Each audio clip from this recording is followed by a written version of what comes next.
Hello, this is Artemis_anime, and today I am reading Chapter 18, Doors of Opportunity of Viridian by Silver Mist Anime Lover. I hope you enjoy. It had taken 30 minutes for the situation to fully settle. With the room's occupants, Namisa's head still felt like it was spinning. He was sure Aizawa was in no better state. Viridian, their good friend, co-worker, and informant, was just a child. Or appeared to be a child. A child who, apparently, was mentally a fully aged adult who'd survived the apocalypse. So, yeah, sorry for not telling you guys sooner, but it is sort of a wild tale. Midoriya shifted uneasily in his chair. You do believe me, don't you?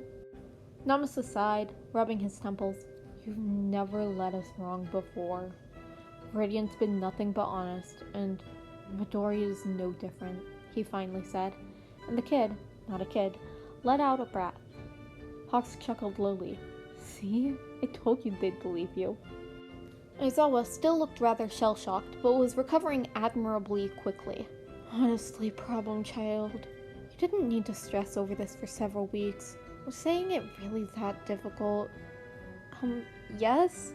Midoriya gave him a flat look, one that they were far too familiar with from Viridian.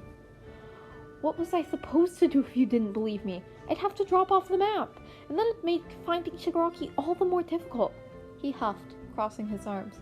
Oh, can I keep my license? You know, as Viridian? You earned that license fairly, Namasa sighed. There's technically no age requirement for being a licensed hero, though most people don't hand it out to a kid. But since you've already gotten one, it's perfectly viable. There's no reason for anyone to take it away. Midoriya looked ready to cry in relief. That does beg more questions, though, Nezu spoke up. You mentioned the apocalypse caused by Shigaraki via these Nomu. Is there any chance of him slipping back into this time like you did? No, Midoriya answered instantly, his expression abruptly serious. It was surreal. There was no doubt in his mind now that this was Viridian he was looking at. Not Midoriya the student. He certainly looked like an adult with those shadowed eyes. When Sho and I were building Project Hope, we also built a self-destruct mechanism. We're nearly finished with the timer-based one, but... His eyes unfocused for a brief moment, his tone becoming a little airy. Shigaraki found us first. If we'd had one more day, then Sho would have been able to jump back here with me, like we planned. Instead, he ended up staying behind to destroy it so Shigaraki couldn't follow me. And you took all the notes with you? Nezu asked, holding up the file Viridian had given him earlier. It's the only copy. The only way Shigaraki could find his way here is if either he has a quirk that he can use to do so, or if he somehow finds someone who worked on Project Hope initially. The place was littered with skeletons when Sho and I found it, so I doubt that anyone working on it is still alive. Alright, would you mind explaining a bit more about this future?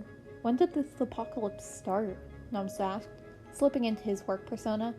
Midoriya seemed to relax at this, an easy smirk lit up his face.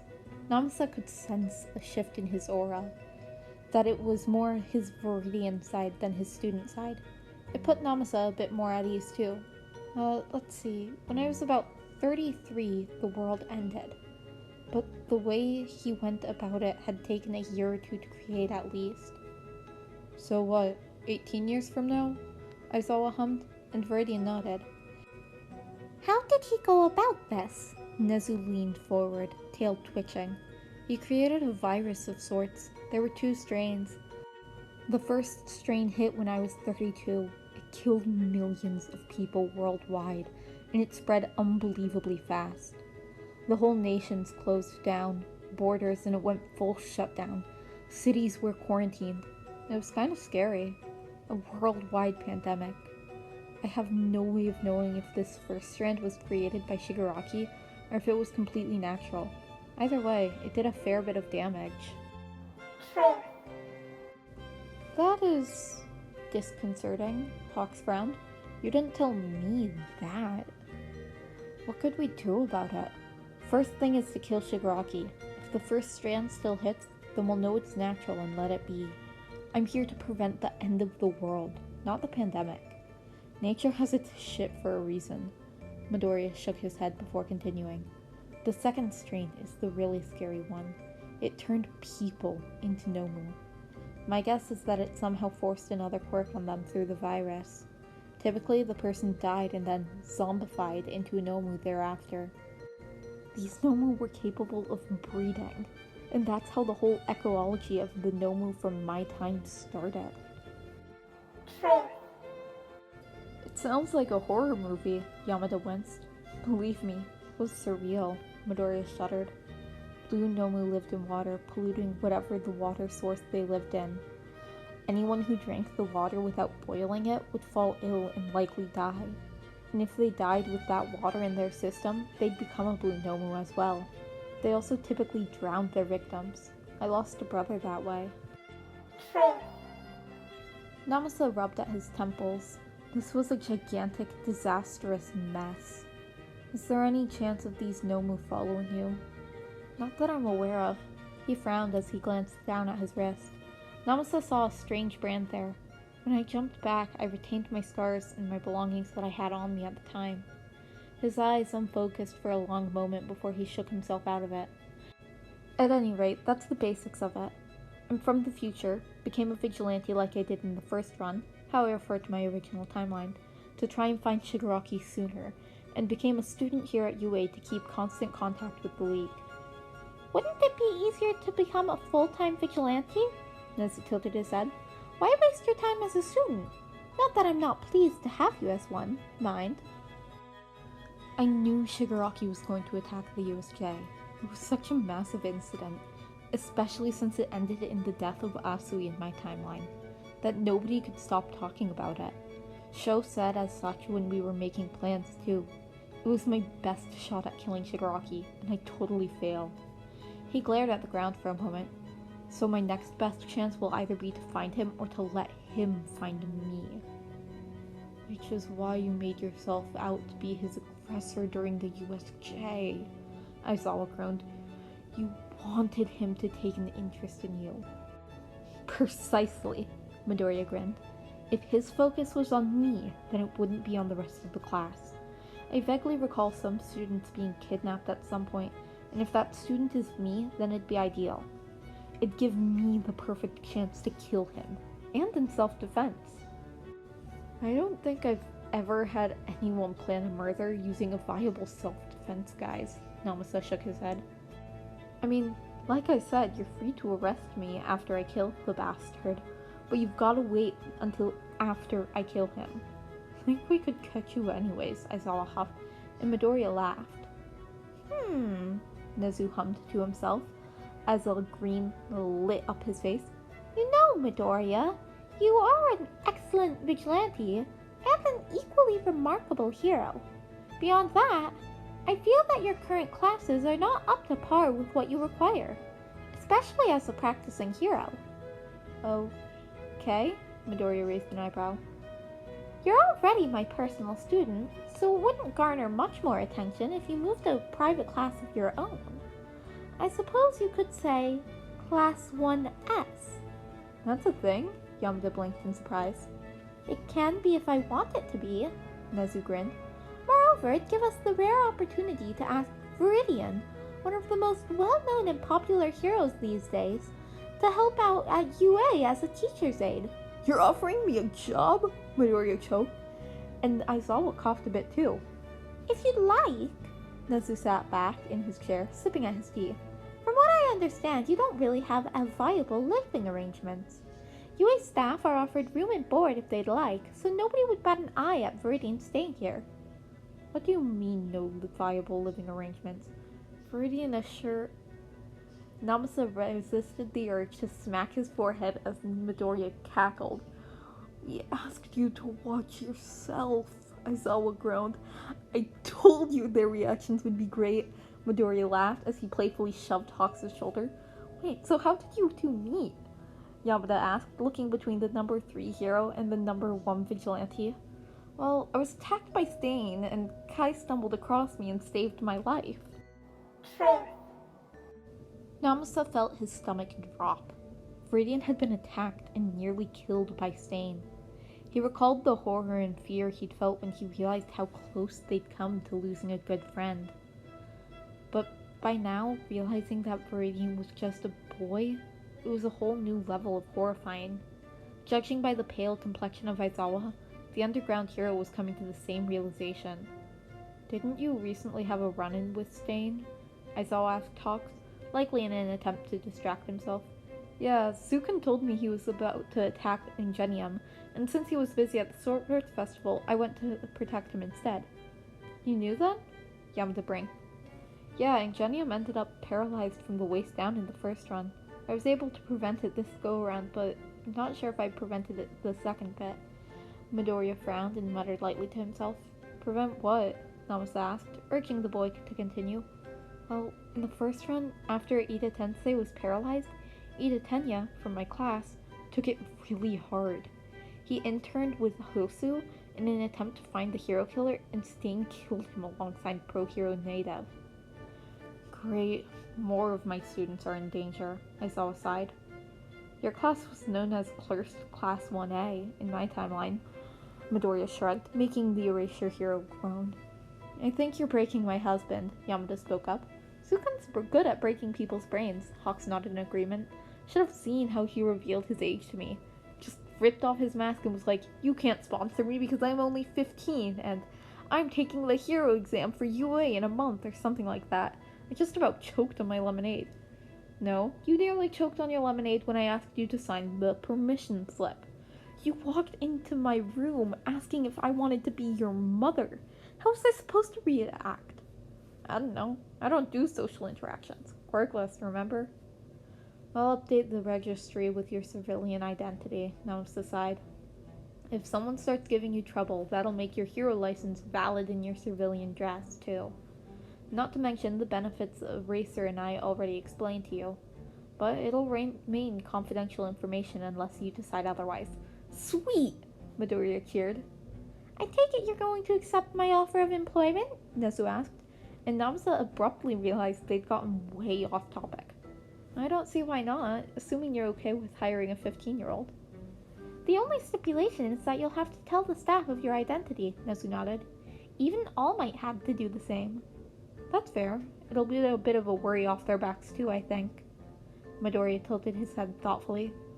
"By the way, I meant to thank you for that emergency pager you gave me. I managed to replicate it for use as Viridian." "Did you now?" Nezu leaned forward, intrigued. "Yeah, I wanted a faster way to let Kaigo know if I was in trouble, or for something to let me know if he was in trouble. So I thought the pager was the perfect answer."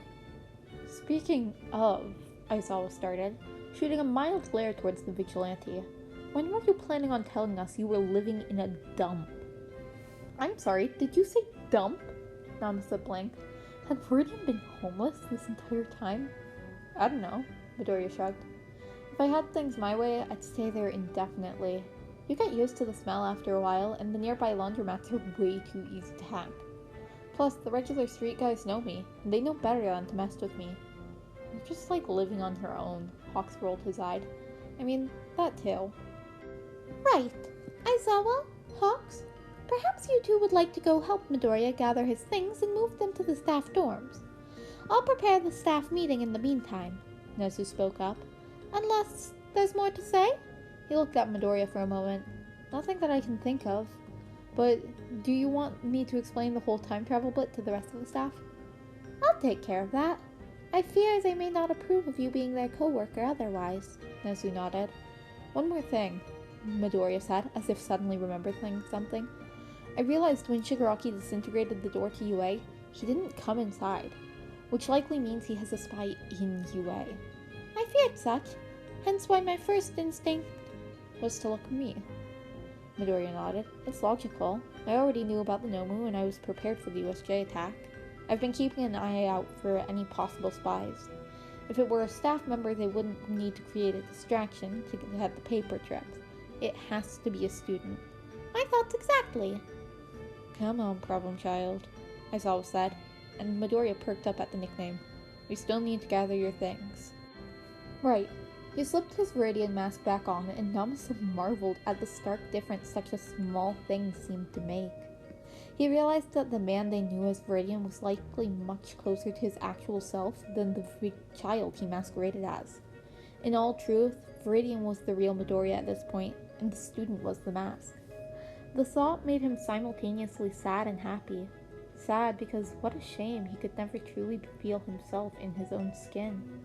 But happy because that meant that he and Aizawa knew the real him. They were still friends before all else. "Hey Viridian," Namasa called out, before another got too far away. The boy turned to look at him, a questioning gleam in his eye. "Stay out of trouble, yeah? And the next time you get hurt, because I know there will be a next time, go to the damn hospital. You literally have no excuses now." Viridian laughed jovially. "If you can catch me, Masa." Yeah, maybe things were okay like this.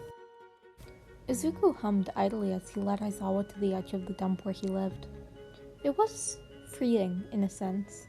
Aizawa, Namasa, Yamada, and Nezu all knew who he was now. They knew the truth, and it was beyond relieving. He felt like he could take on a whole pack of Royal Nomu. He was light as a feather. "Someone's in a good mood," Kaigo smirked.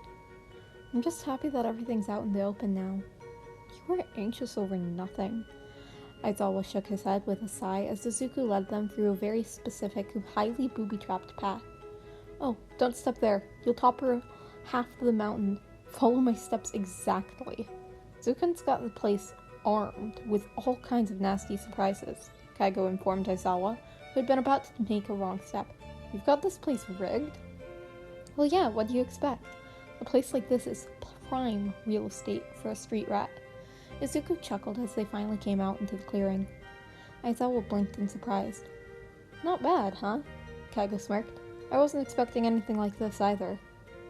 "I practically drowned this area in bleach. Nothing here will hurt you or kill you unless you fail to use common sense." Izuku shook his head as he removed his mask again. It was easier to breathe without it, after all. The fire pit had 2 old long chairs stuck into the sand, and the camper was set just off behind that. Tide never comes up this high, so everything stays nice and dry. The mountains of trash keep the wind out so nothing blows away either. I secured the heavier objects in the immediate vicinity so nothing will fall, so long as someone doesn't try and land from the air. Izuku sent Kaigo a look. "How was I supposed to know you had the place rigged for airborne intruders?" "Why wouldn't I? You're way too paranoid." "It's not paranoia if they're really out to get you," Izuku countered, and Aizawa sighed. "Alright." Izuku led them inside, where the air purifier he'd obtained made the camper smell perfectly acceptable. "Can I get you two some food first?" "Like you can cook?" Kaigo laughed. "No, but I can reheat the dinner you made the other night," Izuku smirked. "I'd really rather just be done with this." Izuku rolled his eyes but started packing up his stuff, nevertheless. It was a bit harder than he'd expected, leaving the camper. It'd become his home. There were memories in that place. The first time he'd revealed his identity to Kaigo, when he'd finally gotten his hero license and couldn't do anything but stare at it all night long. The one time he'd woken up from a nightmare and Kaigo was there. His UA acceptance letter. Nearly all the positive memories he'd had in this time happened here. It was home. An admittedly shitty home, but home nonetheless. Some part of Izuku didn't want to leave. He looked up at Kaigo when he put a hand on his shoulder. "You'll be alright, Zukan. We can make new memories in your new home." "I'm gonna miss this one, though," he admitted, "and that's okay." Izuku reached into his pocket and pulled out a key. He unlocked the cabinet where he kept his future stuff. He pulled out the old clothing he'd jumped back in. Both Aizawa and Kaigo eyed the blood-stained article with confusion and concern, but Izuku packed it away without an explanation. He grabbed his old rucksack, still packed with his supplies, and then grabbed the last thing left. "What's that?" Kaigo asked, gesturing to the picture frame in Izuku's hands. "One of my most treasured memories." He turned the photo so the other two could see.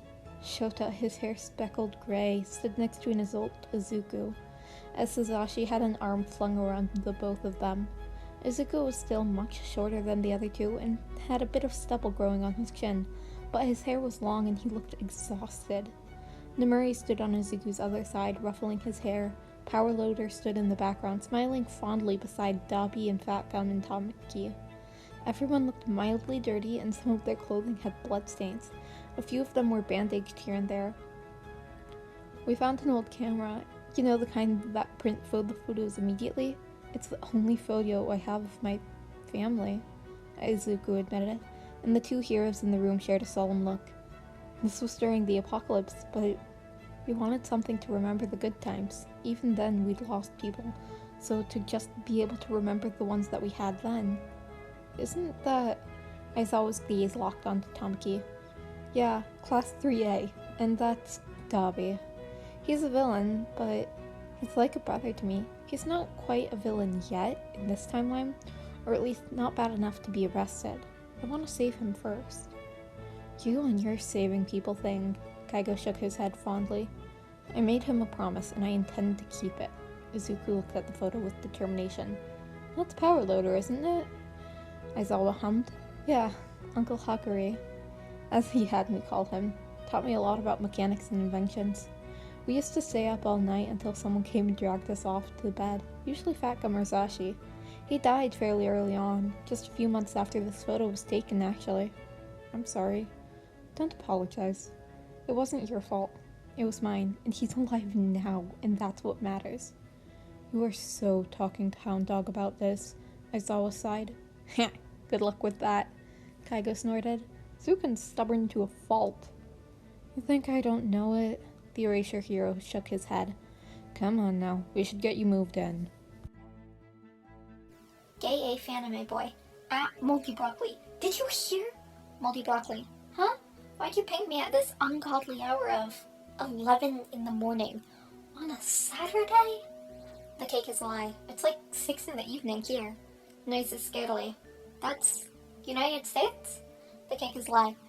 Yep, I'm from California. Barbie is a whore. Your Japanese is excellent. I never knew. The cake is a lie. Thanks. My grandparents are from Japan. I have no name. It's late. Cake. Go to bed. The cake is a lie. Nope. Demonic gay microwave. Yes. Slap. The cake is a lie. I don't know what slap is, but I shall not sleep. Moldy Broccoli. Why did you wake me up? Demonic gay microwave. Slap. Demonic gay microwave. Slap. Demonic gay microwave. Slap. Demonic gay microwave. Sleep. The cake is a lie. I shall stay awake. Oh. Emoji. It is still early. It's not even midnight. Gay anime boy. UA's getting a new teacher. Or something like that. Nobody knows who, but someone saw someone moving in to the teacher's dorms on UA. I have no name. Really? That's cool. Also, cake. The cake is a lie. No. Moldy Broccoli. Wouldn't it be cool if it was Viridian? Demonic gay microwave. Why is everything Viridian with you? Moldy Broccoli. This is the cult of Viridian? Demonic gay microwave. ... Fair point. Izuku sighed as he placed down the last box in his room. The teacher's dorms were, despite their name, more like small apartments. Each teacher had their own room with a bedroom, spare room, living room, kitchenette, a full bathroom, and a private balcony. There was even a common lounge and a communal hot springs. Even Kaigo was impressed by the setup. Nezu certainly didn't do anything by halves. Nobody had bothered him that much when they moved things into the room, not that there was much to move, as Nezu had already called the staff to a meeting to keep them out of the way. He looked down at his phone when it buzzed. Nezu, now that you've finished moving your stuff in, can you please join us in the staff meeting room for the proper explanation? I've prepped them a little, but I haven't told them who you are. Viridian Chaos. Do I want to know how you managed to hack this chat, or to know precisely when we finished moving things? That's all. Best just to leave things be. Izuku made sure that his Viridian mask was firmly in place before heading over to the meeting room. The teachers looked up at him in surprise when he entered the room. And may I introduce our newest staff member, Viridian? I'm sure you know of him. Nezu grinned. Of course! Who hasn't heard of the quirkless hero, Viridian? 13 sounded excited. I've been wanting to meet you for a while. Thanks? Am I really that well known? He blinked at Shota in confusion. Yes, Viridian, you are. It's good to finally meet you instead of chasing your shadow. All Might, in his hero form, greeted him. Since you're going to be a new staff member, I believe you need to know something about me. If it's about your injury and 3-hour time limit, I already know. Viridian smirked as the man coughed up blood in supplies and deflated. How? I'm Viridian. Information is my strongest asset, he explained. Yes, well, Nezu says you'll be a specialty teaching assistant, Midnight inquired. That's right, Viridian grinned. But first, you need to know a few things about me. He raised an eyebrow at Nezu. I've already explained about your little time travel situation. Oh? How much? Enough, Nezu grinned. He told us that you were from the future and came back to prevent some catastrophe. That you were within your legal rights to mess with time, All Might explained. Oh, and if you don't know, please call me Yagi Toshinori in this form. Right, Viridian nodded his head. Cool, so if you know that much, then I guess my identity is all that's left. He grinned as the room stiffened in anticipation. Just do it, problem child, Aizawa shook his head. Problem child? Midnight mouthed in confusion as Izuku lifted off his mask. Yo! He gave them a casual salute while he plopped down in a chair that he assumed was placed there for him. The staff blinked incredulously, and Aizawa heaved a massive sigh. Yamada was attempting to hold back a smirk. You really had to do it like that, his homeroom teacher asked. I mean, did you want me to drag it out? Because they already knew about the time travel bit, so... Wait, so you're Viridian? Vlad asked, pointing at Izuku. Yeah, and technically somewhere in my 40s. He waited a moment for that to process. See, I came back in time to essentially prevent the end of the world as we know it, and found information that's a lot easier to come by as a vigilante. Yes, I'm quirkless, and yes, I passed the entrance exams fair and square, he huffed. Did you study support items at all? Powerloader leaned in, forward in interest.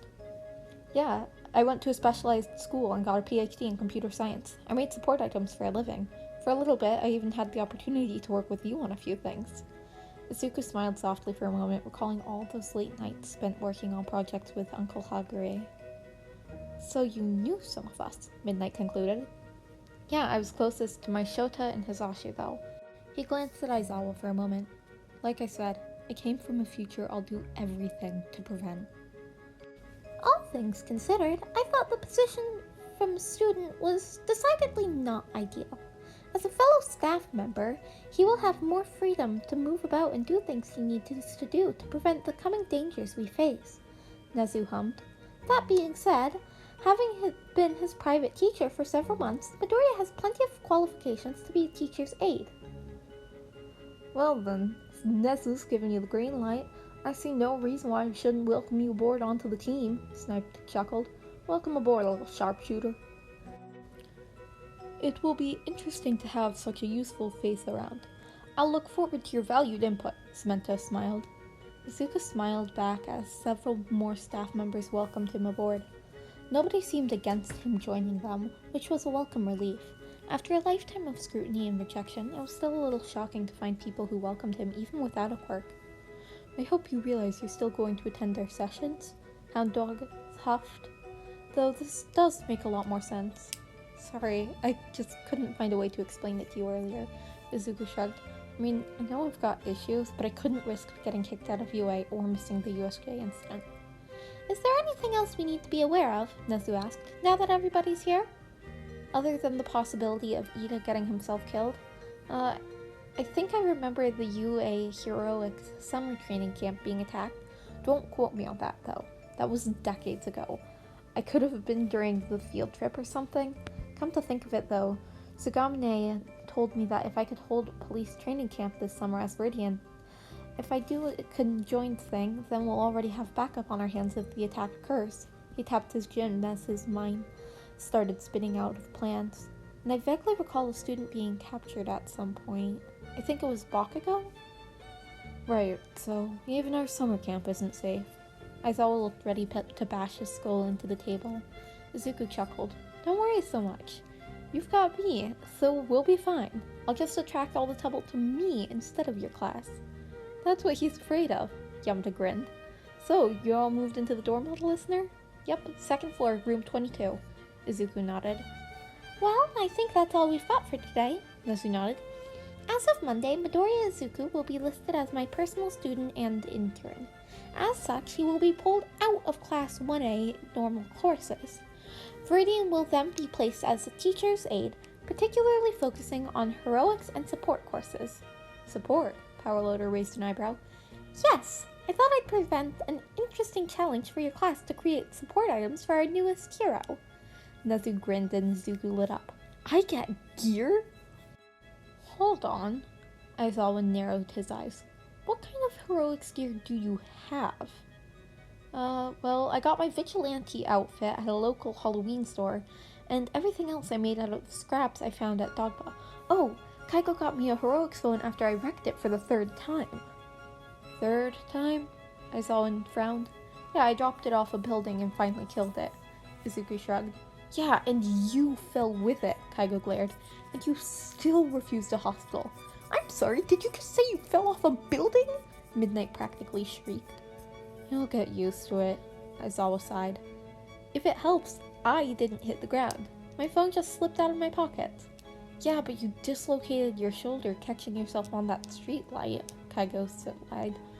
So the only actual hero level anything you have is a phone? Powerloader asked with a frown on his face. Yeah, everything else is civilian level. I stitched from the dumps and stuff. Izuku shrugged. I have no hero gear. So he's just that good, able to outrun even All Might himself with nothing but your average kid couldn't manage to get a hold of. Impressive. The number 1 hero sunk into his chair a bit more, and Izuku felt a wave of satisfaction.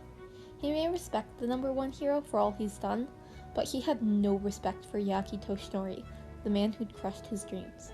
He respected him as a hero, not necessarily a person. The knowledge that he had a quirk that could be passed on might have a little to do with that. Come on, listener, I'll give you a tour of the teacher's facility so you got a place to escape to, Yamda grinned. Oh, and here's your new staff ID. Don't lose it. I'll have you keep a hold of your student ID for appearance sake. Nezu grinned, handing him a staff ID that printed a photo of Viridian self with his hero name printed neatly next to it. Welcome to the team. Viridian's grin matched Nezu's, and a few of the staff members shuddered. There's 2 of them now, Ectoplasm muttered to himself. What have we done? Snipe groaned. Something magnificent, Viridian cackled. And that was Viridian, Chapter 18, Doors of Opportunity, by Silver Mist Anime Lover. Thank you for listening, and I hope you all enjoyed. Sorry for not updating last week, things have been hectic. I hope you all have a wonderful week. See you next time. Bye!